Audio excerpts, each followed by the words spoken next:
1 মাসেরও বেশি হলো পাতলা পায়খানা। 1 মাস থেকে পাতলা পায়খানা, মানে হঠাৎ করে কিভাবে শুরু হলো প্রথম পাতলা পায়খানাটা?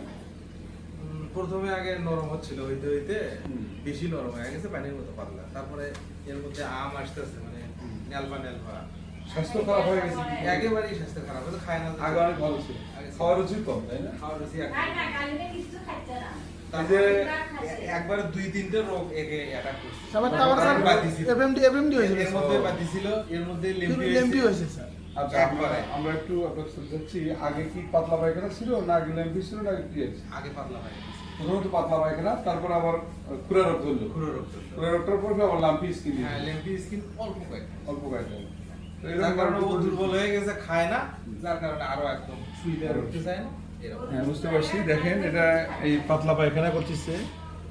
তারপর একদম হচ্ছে এই যে আমি দেখলাম এই নাকের যে ইয়েগুলো দেখেন, হ্যাঁ একেবারে ক্ষত হয়ে গেছে, দেখেন প্রচুর হ্যাঁ। ঘা দিয়ে ও জামরিলে লালা পড়ে, একদম লালা পড়তেছে, সাদা সাদা লালা পড়ে, সাদা লালা পড়তেছে। এই যে ল্যাম্পি হওয়ার কারণে কোটাগুলো হয়েছে। হ্যাঁ। ফাইনালি ভাই আসলে খুব হতাশ হয়ে পড়ছে যে আসলে কি ধরনের রোগ একটার পর একটা আক্রমণ হচ্ছে, ইমিউনিটি ফল করছে। আমরা যেটা বুঝতে পারলাম শেষ মনে হয় এই যে কাদা লাগিয়ে দেখেন, এই যে গরুর পিঠে এই কাদা লাগিয়ে দিয়েছে। এটা কি কোনো কবিরাজ দিয়েছে নাকি নাকি আপনারা কারণ মানে গ্রাম্য একটা চিকিৎসা। কি গ্রামে কি বলছে? আমরা শুনতে যাচ্ছি যদি ভালো কিছু হয়। ভালো কিছু না, কিনা এটা জানি না। কি বলছে তারা? কোন কোন আগে গরু এরকম পাতলা পায়খানা করলে এরকম কাদা দিয়ে লেপটে রাখতো, হ্যাঁ। তারপরে গুঁড়ো ভাজায় খাওয়াইতো, তাতে নাকি উপশম ভালো আছে, মানে এটা মূলত ট্রিটমেন্টটা হচ্ছে পাতলা পায়খানা কন্ট্রোল করা।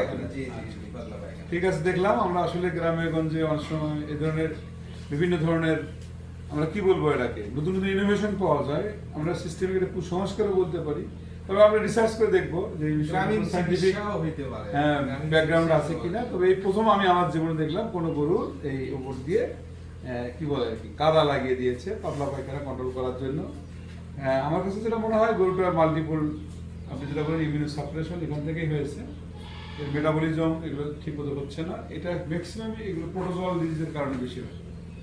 হয়তো এরকম প্রোটোজোয়া আছে, অন্য সমস্যাগুলো অনেকটাই ইমপ্রুভ হয়েছে, কিন্তু পাতলা পায়খানা এবং খাওয়ার রুচি এবং ইয়েটা হচ্ছে না। পাতলা পায়খানাটা একদমই কন্ট্রোল করতে পারছে না।